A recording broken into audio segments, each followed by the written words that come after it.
Good evening and welcome everybody. Thank you so much for joining us this evening. We are so excited to have you here at our pilot workshop for the Inspire series, The Power of Creative Engagement. This is the first of a series of workshops that we will be delivering right up until November. So we're really hoping that you will join us for all of them. The Inspire program is funded by the Esme Fairbairn Foundation and supported by our presenting partner, Sky. And I am Carolyn Amalinde Baguma, and I'm the Senior Community Program Manager for the World Reimagined. And I've been a leadership and development consultant for close to 10 years. So I'm really passionate about developing, engaging, and interactive learning environments. I'm so excited to have some amazing guests with us today. So we are joined by Adjaye, and this is the head of global research at Adjaye Associates, as well as the artistic director for the World Reimagined. Hi, Ashley. Hello, hi, how are you? Thank you so much for joining us. We're also joined by Keisha, who is a poet, educator, and a learning program manager for the World Reimagined. Hi, Keisha. Thank you. Hi, thank you for joining us. And our last guest joining us is Birungi Kawooya, who is a collage artist, creative producer, and facilitator. Welcome, welcome. Show your lovely face and wave to us. Hi. Thank you all for joining us. So just to let you know, if you do need captioning, please click the buttons at the bottom of the screens and transcriptions will be enabled. So the aim for our session today is to really explore creative engagement from the perspective of programs, education, and from the community perspective. You will get to meet all our guests and delve into what creative engagement looks like, and we'll get to hear a creative journey from Birungi as a community practitioner. And we really want to leave you with some insight and some practical tips on how you can bring creative engagement into everything that you do. So if you do have any questions, please drop them into the chat and we'll be answering them. Ashley and Keisha, unfortunately, will only be with us till 7:30. So if you have any questions for them specifically, please drop them in the chat before then and we will make sure to answer those for you. If not, we will definitely be answering them offline. Please make sure you introduce yourself in the chat. It'd be great to see who we are joined by. So to start us off, I want to bring Ashley to the stage and just hear a little bit more about your work with the World Reimagined, your work in general from a kind of program planning and kind of implementation perspective. Ashley. Thank you so much, Carolyn. Thank you for having me, and thank you to everyone who has joined us today.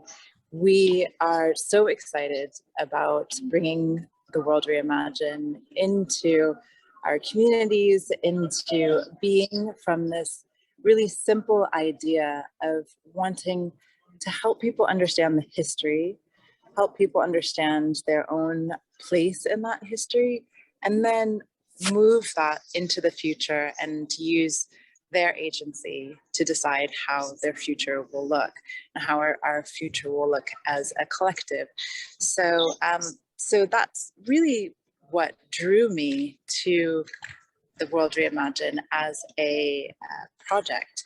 When I first spoke to Dennis and Michelle, our co-founders, about it, I just thought how incredibly brilliant to bring particularly art into a conversation that is laden with a truly horrific history, and how do you bring people into that and not re-traumatize, but actually empower people to use that history to understand themselves. So when I first learned about the project and was asked to be a part of it, my instinct was, yes, art. Yes, this art is the best mode to level a playing field. And so that's what I wanted to talk about today. That art, because we have as human beings created so many various barriers to each other, whether it's language or religion or how we've constructed genders, that art has that power to work through those barriers and to connect us and use a universal language that speaks to our humanity, which is a critical piece of our project, and maybe in your projects and in your in your organizations. There's a way to weave art into that discussion because, as I said, it has that power to create a space that everyone can have a voice in. So in this project, just to use it as an example, so maybe you can think through how it can be used in your work.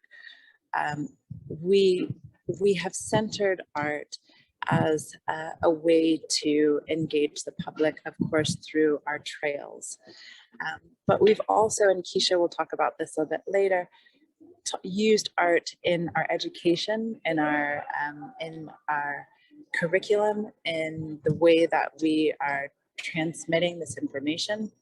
And so if in your organization you can think about, are there workshops that you can bring an artist in, or bring a topic that lends itself to art, and then creates a space where you can build those relationships that can be incredibly powerful and in the trajectory of your work. In our work, we're going to have 101 artists to design our 101 globe sculptures, which will be placed around the UK. And that, for me, as the artistic director, it feels like an incredibly powerful statement where we're unifying all these disparate backgrounds, experiences, beliefs, like I said, religion, languages, and being able to focus them through our journey of discovery lens on how we understand this history, and then using our history collection, our heritage collection, and our learning curriculum to support all of that artistic expression and engagement. So I, as you can probably tell, am outside. And so I'm going to mute myself just to make sure that, any questions that want to be asked can be asked. But I do encourage you to think through how to bring art into your specific organization, into your the curriculum you might have, into the programming you might have, and just engage artists or non-artists to begin that engagement with art, using it as a universal language. Thank you for that. And I think I really like the point about, art being past the language. It can support those barriers that we have up, that we can use art as an intervention tool to break through that. And I think it seems like a bit of a blue sky word, one of those blue sky words, creative engagement. So what would you say a good creative engagement looks like to you, Ashley? So first, just in the process of figuring out what kind of creative engagement works for you and your organization, I would think through what your goal is, just on a very pragmatic, process-driven assessment of what you want. Think through, okay, what is the goal at the end of whatever project or workshop that I create? And who is my audience? And so marrying that goal to your audience, that will help you then to kind of work backwards and understand, okay, the best way to do that, if my audience is quite a young audience, okay, what is capturing a young audience? And is it digital art? Is it using something that they already have familiarity, and then making a creative shift in that and engaging them through that? Is the audience quite large, and in which case, you can't necessarily, depending on of course, the logistics, the budget, the space you have, maybe your artistic practice is really quite specific and narrow, and then allows for quite a large group of people to engage, and rather than something that could be for a smaller group that allows for more depth. So again, just beginning by assessing where you are and where you want to go, where you want to land. That's the beginning part, and then really working with artists who are able to join that journey with you and find that point where what you need and what they can provide come together.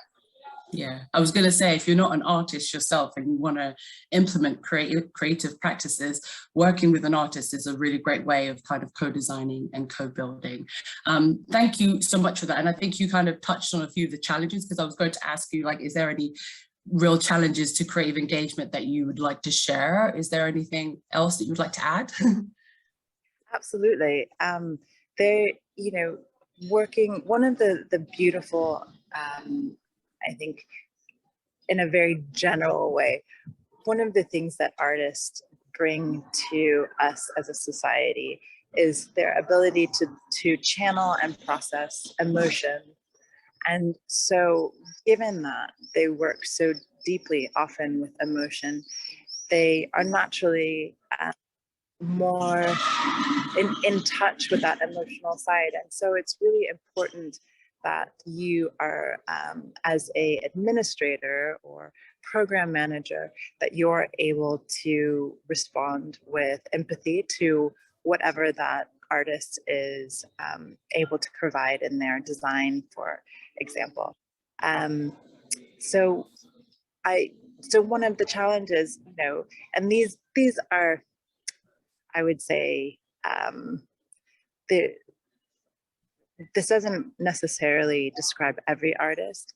Of course, every artist is different, but many artists don't work on timelines in the way that you might have timelines in your organization. And so, being aware of that, giving the artist plenty of time to process and create, and not expecting an artist to create something, with a very short, tight deadline that doesn't allow for their creative process to really, for them to have their creative process. That's, I would say, one of the things to think through. The other thing is that, again, the freedom within art is one of the things that's so special about it. So have an idea of where you want to go, but also be willing enough to let that go where it goes. Be ready for something that's unexpected. Be ready to embrace what that art brings, because it has the potential to bring a very honest and raw emotion, and this ability to connect, people from different backgrounds. Yeah, that makes sense. Yeah, I totally agree. Thank you so much for sharing all of that. I think it's really nice to see it from a programming and planning, and when you're planning long-term as well, where you can put it in as part of the process. So thank you so much for sharing that. I would love now to invite Keisha to share her perspective as a learning program development manager, I guess. Keisha, join us on screen. Thank you so much, Ashley. Hello. So yeah, I'm the Senior Learning Programme Manager, and I've got a very short period of time that I have to speak in, unfortunately. So I love being succinct, so I always take up the challenge. So it's do it. But yeah, so I just wanted to speak to where I'm coming from and just share some good tips, some good practice that I hope lands well with people and speaks to the theme for today. So just to give some context, I have a background as an artist. I'm from Manchester. I'm a theatre maker, writer, musician, and producer. But I also have a background as a teacher. I was trained as a maths teacher. I also do anti-racism training and things like that. So that's my kind of link and attraction to this role and to this project. What I'll also say is that I was a young person who was exposed to Black history at a very young age. and realised that that was quite a rare experience, and it definitely informed me and galvanised me. So it's something that I feel very much an advocate of, and like to put myself in positions where I can make that more of a universal offer for young people in this country. So that's what I wanted to kind of talk about today, in that, you know, not every artist will be able to do this kind of work, and it's definitely a negotiation and a conversation that you have to have with yourself of, okay, do I want to start working outside of my sector? What does that mean? Because as Ashley was saying, you will sometimes work with partners who can be understanding and can be more reflective and responsive to your needs and your process, but it needs to be two-way. And I'm just going to talk about the things that we have to do as an artist to be able to set up that kind of work and work in a different sphere. So my example is about working with schools. So I'm just going to share my screen and just show you an example of that. So when we talk about what we're doing with the World Reimagined in terms of education, we've developed something called the 5 C's. And when we tested this with our teachers, with our pilot teachers and students, they absolutely loved it, because we had to go out there, do research and find out what is it that schools need right now. We have to look at the Ofsted framework. They've got something called intent, implementation and impact. How does our project tie into that? We can't just go into schools and say, oh, this is a wonderful project that's going to, you know, that's great about racial justice. They want to know, what skills are my young people developing? How will this help them pass their exams? How will this help them to get a job? Because that's what they're having to think about, and they're the conversations that they're having to navigate when they're thinking about funding and stats for their school and parents and all that kind of jazz. So you really need to be considerate of that and be able to speak that language. So we've developed something that is memorable and is consistent. It's very catchy, people can go back to it, but it's one of the things that comes up all the time whenever we've tested the programme so far. People have said, we love the 5 C's, we want more of it.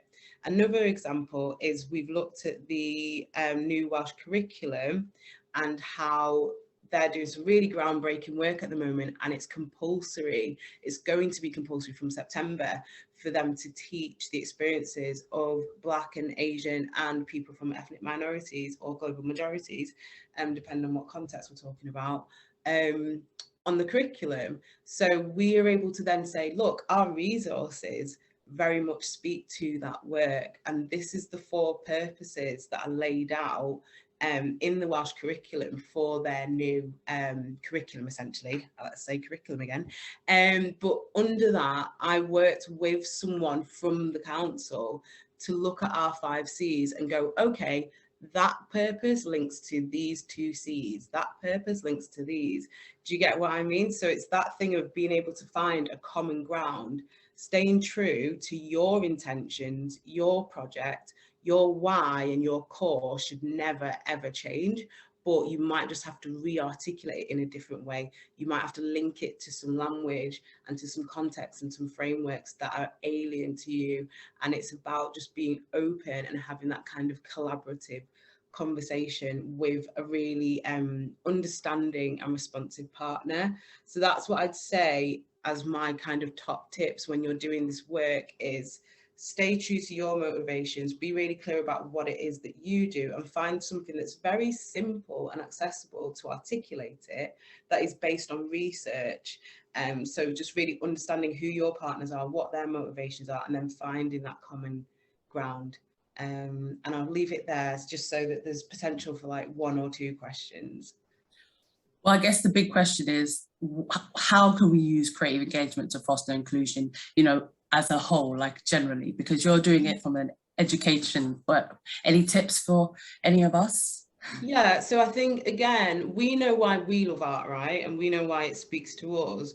But if you look out there, at the moment, you're hearing things like social prescribing, right? The fact that people are being told to go and engage with creative practices to make themselves feel better. So there's a whole thing about well-being. We've been funded by an organisation called Paul Hamlin Foundation. They're very much about centering art in educational experiences. So it's not about, oh, we want to teach art. It's about, no, creativity and creative practices can sit in any lesson, whether we're talking about mathematics, whether we're talking about design and technology, cooking. It's pushing that idea across. So it's about knowing what the boundary is, knowing what art means to you and what art means when you say it in your head, but then testing it with other people and what it means to them, and how can you get on the same page with someone else. So that it's about talking about art in a non-insular way and making it mean something to whoever it is that you're trying to speak to. And if that means that you don't use the word art or you don't talk about it in a certain way, then just do that for the sake of progress. Sometimes you just have to give up those kind of romantic ideas that you have of like the way that you want to talk about things or the things that you find interesting, because if someone else is glazing over them, what's the point? And it's not focusing on the outcome, it's focusing on the process. So that's really, and I'm aware that I've only got like 4 minutes left with you, so I wanted to get Ashley back on screen, and I wanted you to both share what creative engagement means to you, maybe like a nice one-liner that we could take away from this. Okay, I'll go first. So creative engagement for me, I think when you said it, I just thought it means anything really. It means attending a workshop, reading a book, listening to a song, thinking about writing a poem, I tried some pineapple kimchi the other day. That was creative. I can imagine. Yeah, I just think engaging with the idea of coming up with something. Yeah. I'm going to leave it there. That's a great one. Ashley. Very similar to what Keisha just said. You know, creativity is in all of us. It's not something that, you know, just artists have, or that there's some set of creative people. We all have it. And so part of what we can do is just connect with that part of ourselves and encourage others to find that, particularly others who feel like they don't have that capacity, or they think, oh, I'm not an artist, I'm not artistic, I'm not creative. No, we are all creative. So just tapping into that part of us. I think children are able to express it so wonderfully because it's not kind of squeezed out of them yet. And so in some ways, creative engagement is finding that inner child that is unadulterated and letting that expression come out. And I think there's a lot of honesty in that, and that's a great place to start to have people relate to each other. Is again why I think art is so powerful. Yeah, truly, that is wonderful. Thank you so much. You are very, very welcome for coming here, because it's so great to have all these different perspectives. It's really great to be able to show how we've utilized creative engagement at the World Reimagined. So thank you so much. There was like one question about presentations, and we'll definitely do some follow-up emails. Don't you worry. Please do follow everything that's happening with the learning program and the artistic program. Thank you so much to Keisha and Ashley for joining us. Have a lovely time in Venice, Ashley. I'm trying to, because it's getting dark out there, so take care. Excellent. Thank you so much. Bye. Amazing. So it's a shame to cut it short with them, but I appreciate them taking the time to join us. And I hope that they gave you a really good idea of what we really trying to share and the kind of insight we're trying to share. So I wanted to try to delve into, before we go on to Birungi, I haven't forgot about her. She's waiting in the wings. Wanted to help you understand the different types of engagement and the spectrum of community engagement. So essentially, creative engagement can range from scale and intervention to in any existing like planning process. So the process that embraces a creative method and approach from the inception. So it's really great to think about how you essentially can problem solve using creative measures. So creative engagement exists in the cumulative spectrum, and at each point being inclusive and a little bit more expansive than the previous. So if we explore the spectrum, I think you will find that there's a few similarities to the 5 C's. One of the first points is creative curiosity. curiosity. So really asking questions during a more traditional planning process to stimulate creativity and generate ideas and interests and really a different approach to problem solving. The next step is a creative activity. So this is where you use a non-traditional activity through the process of traditional planning. You know, there's some really great immersive activities that I've seen in training spaces that really get you thinking about a problem in a different way. The next point is creative disposition. So that's bringing artistic thinking and attitudes to the design of a project or a process to really develop the relationships with either the organization or the community. Then we move on to creative management. So this is when you would bring in an outsider. So this is when we talk about bringing in an artist and co-designing and implementing a process with this outsider to shape a process that will help build relationships with the organization as well as with communities. And then the last step is the metamorphosis. So this is really giving this autonomy to the outsider, you know, and that's when you bring in these facilitators to kind of build this process out, because they give you some objectivity in the process and they help you really transform a project, process, organization, or community. So essentially the spectrum is useful for making decisions about how and when we use creative engagement in a process or a project. Approaches towards the high end of the spectrum obviously depend on the resources, budget, timeline that you have available to you, and obviously the constraints within your organization or your community and the mix of interests. So generally speaking, the earlier in the project or the process or the planning that you implement creative engagement, the greater the transformative potential. So I hope that all makes sense. We will definitely be developing a toolkit so we can share some great links and presentations that might help you really think about how you can leverage aspects of creative engagement and introduce new practices and perspectives to your project. And with that, I would like to invite Birungi to join us. Now, before I continue, please, I know we didn't get too many questions in, but obviously you can always send us questions at inspire@theworldreimagined.org, and obviously keep an eye on our website. We keep all of our events updated on the What's Going On page. So it's theworldreimagined.org/what's going on. Birungi, welcome. Hi, I feel very welcome. Thank you. Thank you so much for joining us. What did you think about the creative spectrum? I loved it, and I saw how it relates to the kind of workshops I'm doing, particularly in school spaces, that I'm going to try out in more corporate spaces, actually. I think I'm so grateful to Keisha for all the work that she's done with the learning program. And as a teacher who isn't professionally trained, I think I struggled a bit with imposter syndrome, but I can see how a lot of what I'm doing actually does link to the framework that she has established and articulated so beautifully. Yeah, exactly. And I think it's an intrinsic thing, especially when you're a facilitator. And I think one point I didn't get to make when Ashley was saying art is not just for artists. I think a lot of people assume you have to be an artist to creatively take a creative approach. And even myself, even though I'm an artist, I realized that I was using art in my decision making in non-artistic spaces, and especially when it came to planning like learning interventions and workshops. And you know, I was kind of using creative thinking, I just wasn't, you know, having a creative output per se.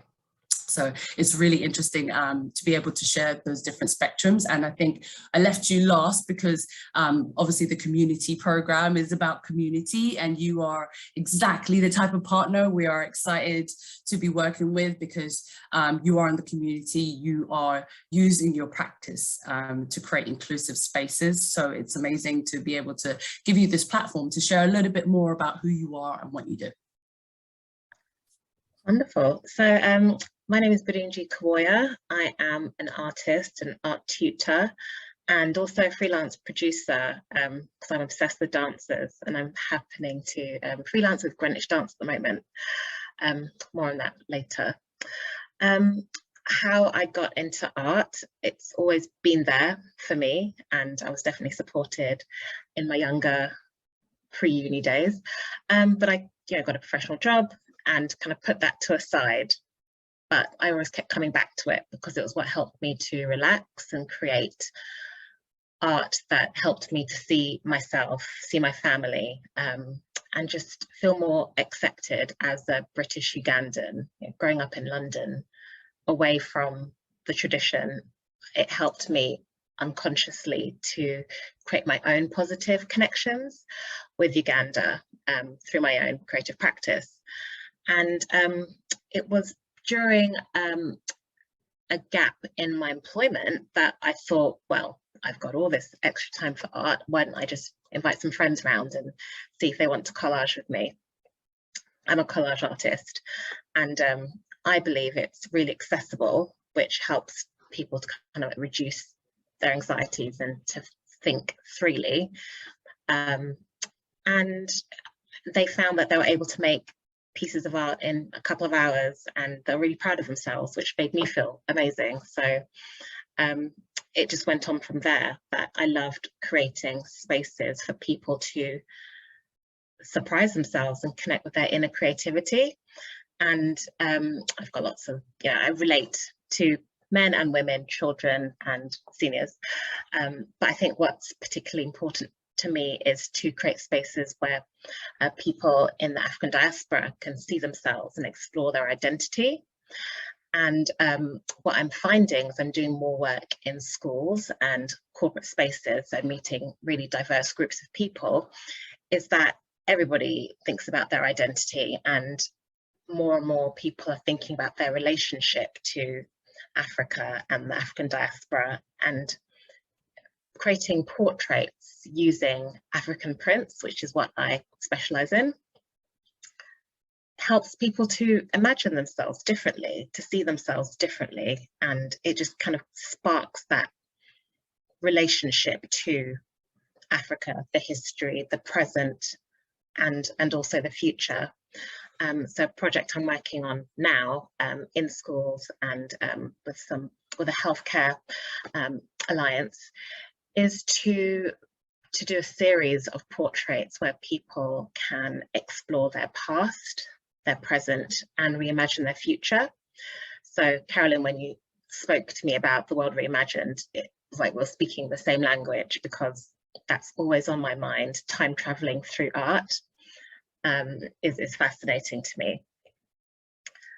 And when Keisha was talking, it reminded me very much of a workshop I did in a primary school, where I was invited to support the Geography Uganda program they were doing. They were learning all about Uganda.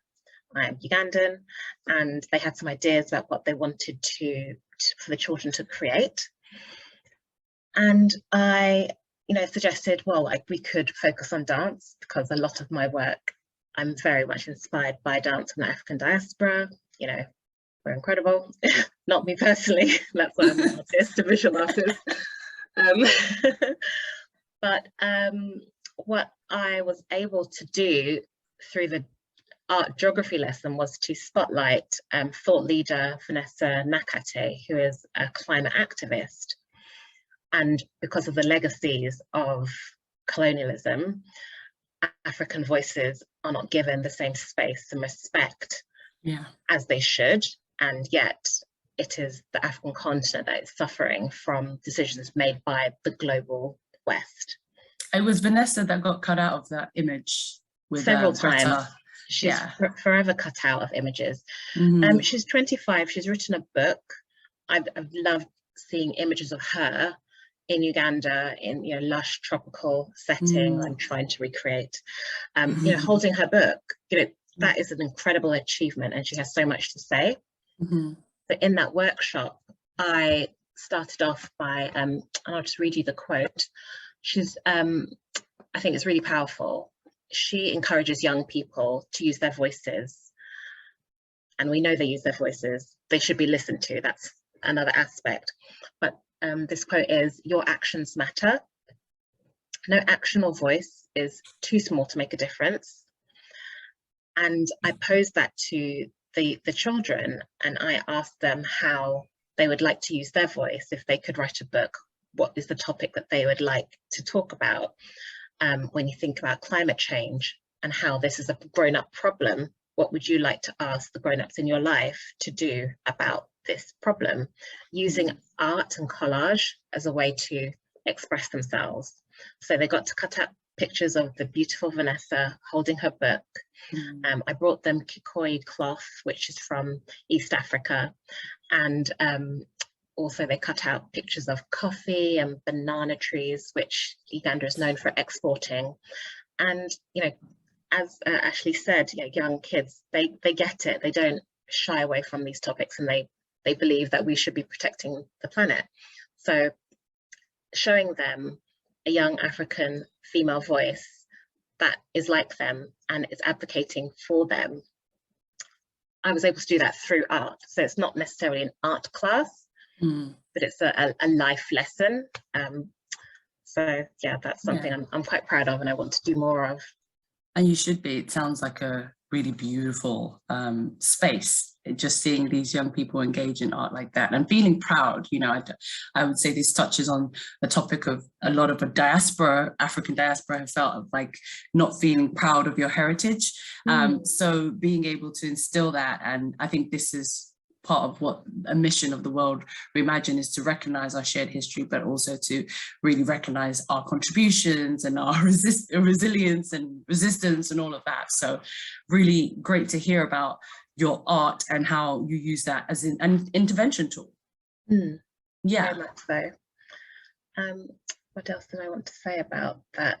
What I found was that the young, particularly the young children of African heritage, they would come up and tell me that, oh, my dad's from Zimbabwe, my mum's from Eritrea, I've been to Uganda, and they wanted to talk to me about it. And I think that could be a reflection of the fact that I'm, you know, from Uganda as well, and they felt confident sharing their heritage in the school space when, you know, they might not get the opportunity to talk about it in other sessions. So that pride was really lovely to see. Yeah, that's so beautiful.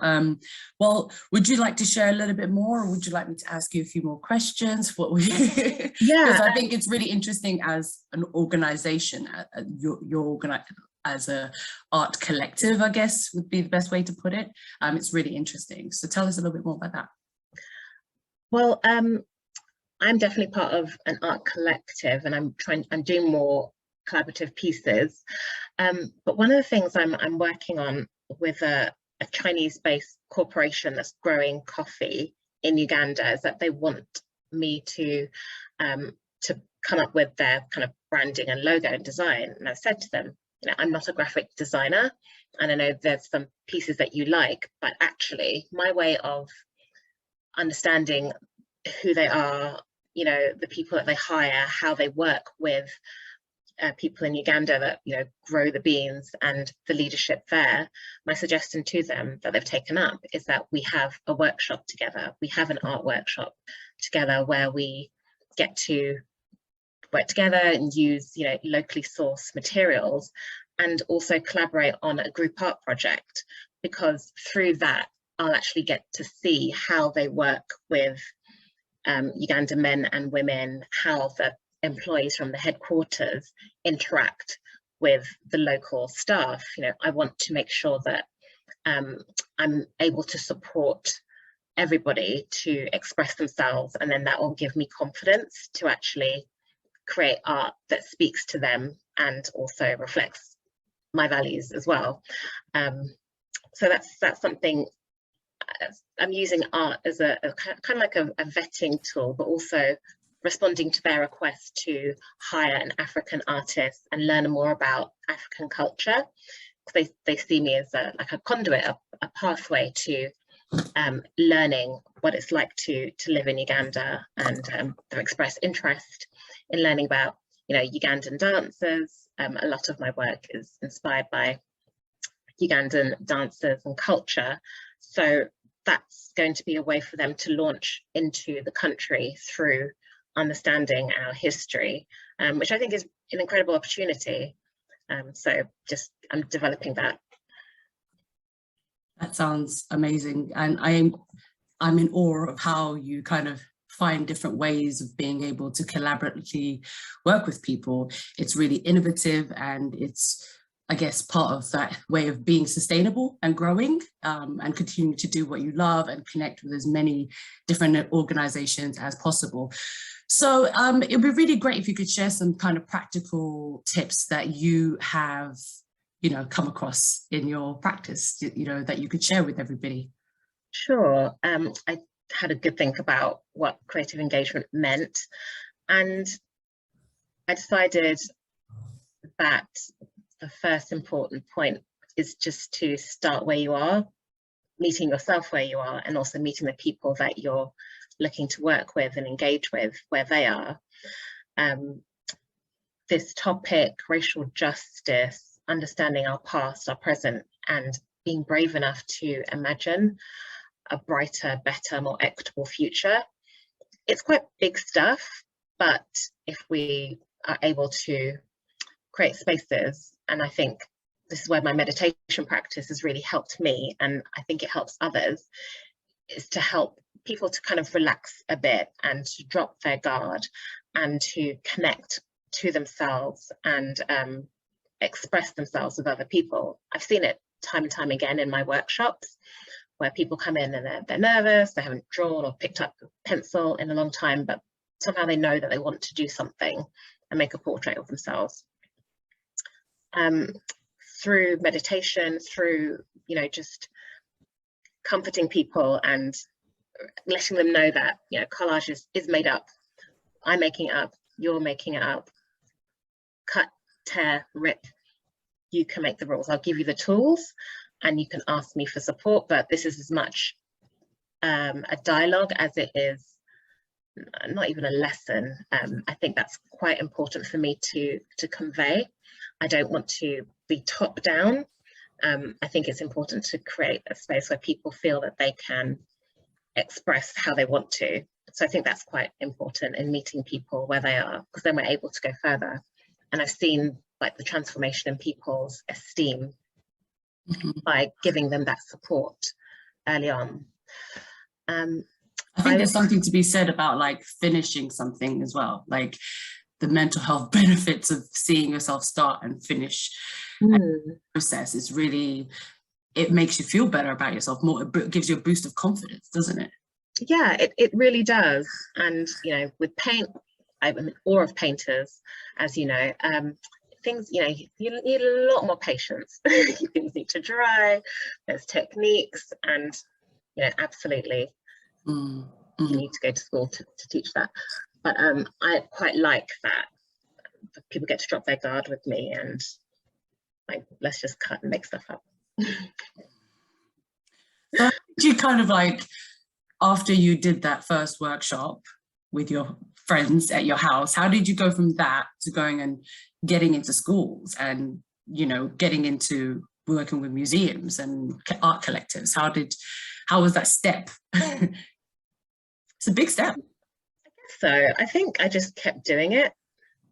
I just kept seeking space where I could do it. And it didn't matter if I had 1 or 2 people at my workshop or 6 or 50, it kind of grew. And, just having a bit of confidence around promoting what I was doing helped, because then it gave people the confidence to approach me and say, oh, could you do this online? Or could you do this with 2 classes across, for 3 hours? I'd say I'm quite lucky. Good people come to me, and I've got a bit of a marketing background, so I do have a website, which I should update more often. But well, that all the marketing knowledge in the world to be able to convey like what you're trying to achieve in those workshops takes a little bit more than just being able to understand the tricks and trades of marketing. And obviously your social media must be doing well if you're pushing people to your website and vice versa. But I guess did you come across any kind of challenges in trying to, try to promote a mindful African art class? Were there people like, ooh? I'm sure there are people that don't get it or don't want to get it. I'm quite lucky. I don't think a lot of people are doing what I'm doing with the materials that I'm doing and creating the spaces I'm creating in exactly the same way. But if people get it, people get it. But I think what helps me, I'll just skip past the challenges bit and talk about what helps me I feel get booked is the pictures I can show of people just beaming with their works of art. That's actually what motivates me. So I kind of focus less on the problems and just think, what is it that I'm able to give? And those individuals and those organizations that book me get it. The impact. And then we can create something together, because it's not necessarily where I start off with. We can develop something that works for them. Yeah, yeah. And I think that's so important to focus on the impact that you want to have. And those pictures and those videos that you share on your socials really show how much fun people are having. You know, they're a bit weary at the beginning, and then I loved watching that recent video of everyone doing that pyramid together. Yeah, stronger together. Just beaming and like the stronger together. That was so nice to see something like that. And I was like, oh, I want to get involved. Thank you. And like the natural, like, I just want to balance it out. And I think Ashley alluded to that, artists being sensitive and being able to like channel people's emotions. I've had people in workshops that have talked about how, you know, their mental health has been impacted, and how just through collaging and picking up a pencil and writing down their feelings, and, you know, even with a post-it pad size paper, that they're able to kind of transmute those feelings and share. So when people are focused on making, the guards fall down and you can have really deep and meaningful, impactful conversations. I feel incredibly privileged to do that. And again, that's part of the motivation to keep going, because this is when we start dreaming and start imagining a more equitable future, when we take care of each other and are investing in each other. I actually think that we're able to give more when we concentrate on ourselves first. And that feels counterintuitive sometimes, to take the pedal off, you know, donating here or volunteering here. You know, if you're running yourself ragged, you might not be able to do the best. You might be, by all means, but I think what I've seen is that when people are able to treat themselves with the love and care that they need and deserve, through making, through creating, through engaging in music, writing, you know, all of those art forms that Keisha she's multi-talented, you know, she produces and does. People are able to be restored, and then from that place we can create, and we can create together. And that's actually where the power is, and that's why that stronger together piece, you know, the equilateral triangle and then split up into lots of other ones, is symbolically important to remember that we're all part of a greater story, and we can support each other, and there's room for our differences. And yeah, we're stronger together. Yeah, and I think it allows them to be vulnerable in a way that maybe they don't allow themselves to be regularly, or they don't feel that they can be. And I remember one of the first, when I worked in executive education, one of the first workshops that I was part of the planning of had an artistic element where everybody had to draw the river of life. And at the beginning, everybody was freaking out because they're like, I can't draw. And it's supposed to draw their journey. And the amazing art that was created was, you know, some people didn't realize how good they were at like kind of representing their life and all these milestones, but the process of kind of going through that. But I just thought it was really interesting that the parts that seemed to impact them the most were really looking at their own identity, their own experiences, and really understanding how they present that to the world, how they communicate that authentically to the world. So I really believe that is the power of creative engagement. Absolutely. When you spoke about how the people who created the most incredible pieces had no idea, what creating art or engaging in art that moves you allows you to do is to reconnect with your potential. And that could be a whole river of emotions. And this is me being in my arty-feely ways. It shows you your capacity, and you might be surprised by that. And then that art that you listen to, engage with, watch, create, helps to remind you of what you can do going forward. So, you know, to imagine, a different outcome and then take part in that. the potential is incredible. So that's what excites me. Yeah, the power of creative engagement. Well, it's really exciting to hear about what you do, and really excited to see what you do over the rest of the year. Thank you so much for kind of taking this time to share your insight and how you've grown and how you will continue to grow. I wanted to check if there is any questions in the chat. Please do follow us on our socials, World Reimagined _org, and then it's the worldreimagined.org/what's going on to find out all the events that we have coming up and register. All these sessions are going to be filmed, so you can have access to them from the toolkit and onto our YouTube channels. So we can take one question, I think, before we start wrapping up. But Birungi, it'd be great if you could share your socials with everybody so people can connect with you as well. Sure. My Instagram is @BirungiArt. I'll drop it in the chat. And from there you would find my website and everything else that I'm doing. Oh, let me send an actual link. That would help, wouldn't it? Technology. Okay, so I think that would be great. So yeah, please do connect with all of us. We will be continuing to have conversations. We will be continuing to connect with community partners. And as we go along through the journey of discovery, we will also be going on our journey of discovery with the Inspire series. So I'd like to thank Keisha and Ashley, who are not here, but thank you for them, finding the time in their busy schedules. I'd like to thank Birungi for sharing her story and her successes this is a successful creative engagement, in case anybody wanted to know. The Inspire series is part of the Inspire community program and is made possible by Esme Fairburn and also our presenting partners, Sky. Don't miss out on our next workshop, which will be on the 3rd of May. And we will be exploring radical self-care. You can see all of our upcoming workshops and register for them at the World Reimagined website /what's going on. And this session and all of our sessions are recorded and will be able to rewatch or share with your people. So thank you again for joining us. We would like to leave you with the World Reimagined poem, which is performed, narrated, and by Keisha Thompson, who you met earlier. So if you would like to have access to that poem, it is also available on the first page of our website.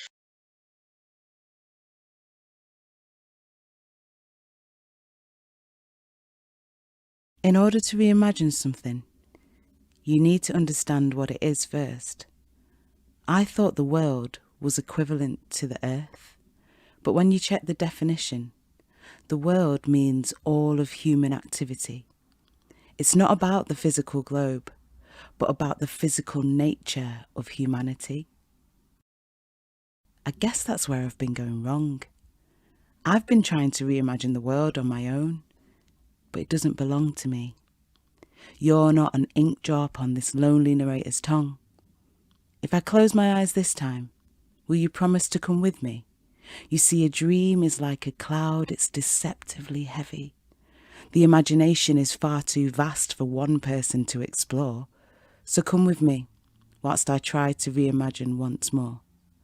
To reimagine means to take a mental picture, to take something that exists and put it in a different context, like a Benin bronze in a British museum cabinet. See, I don't really want to make mistakes of the past. I want to make compost of inherited hate, and circular debates frustrate my fears until they're surpassed. So I guess that's where the re-bit comes in. Re means to go backwards and start again. For too long, we've been singing a song of denial and discomfort, tonsils thronging with the discordant sounds of a legacy gone wrong. We all make mistakes, but when you make a wrong turn, you can't keep driving straight, looking for change. So put me off. I won't be fueled by misguided pride and polished shame. I can no longer close my eyes when there's so much work to do. Put the nose back on the Sphinx. Take the myth out of Timbuktu. I want to reach down the back of the sofa of this society and fish around for all that loose change. Like a Loda Equiano to slavery's abolition. Samuel Coleridge Taylor to the classical music composition, Princess Sophia Duleep Singh to the suffragettes. You don't have to go far to see how easy it is to forget. No wonder my eyes don't want to invest in frivolous fiction when there's so much fact waiting for its recognition. I thought I could fix things by simply asking you to join me in the dark room of humanity, but photography, it's not a row of negatives waiting to be seen. It's about exposing what has already been. To reach the unknown, you have to retrieve, recall, rewild, reinstall, repurpose, repair, go back to the beginning, start again, but now do it with flair. The world reimagined is a lotus bud waiting to unfold. The world reimagined is bubble bath in the hands of a 5-year-old. The world reimagined is our story untold. And telling it won't be easy, but that doesn't mean it can't be fun. We can turn fossils into plectrums, reject all that humdrum stuff fed to us without question. No suggestion that the truth is a spectrum. If you're the Berlin Wall, I'll be the graffiti. If you're a scroll, I'll be the words of Rumi, because there's no song outside of our vocal range. If I set my mind to it, my voice is louder than climate change. So take a step back. Use what's there. Make it new. Duchamp's masterpiece Fountain was an upgraded loo, and it was actually discovered by a baroness called Elsa, to be completely honest with you. Like a Rorschach image, we all start from the same place, then come out with different perspectives, and where we've gone wrong in the past is our failure to respect this. The world reimagined is a gallery of things we were not sold. The world reimagined is a humble alchemist's gold. The world reimagined is our story untold.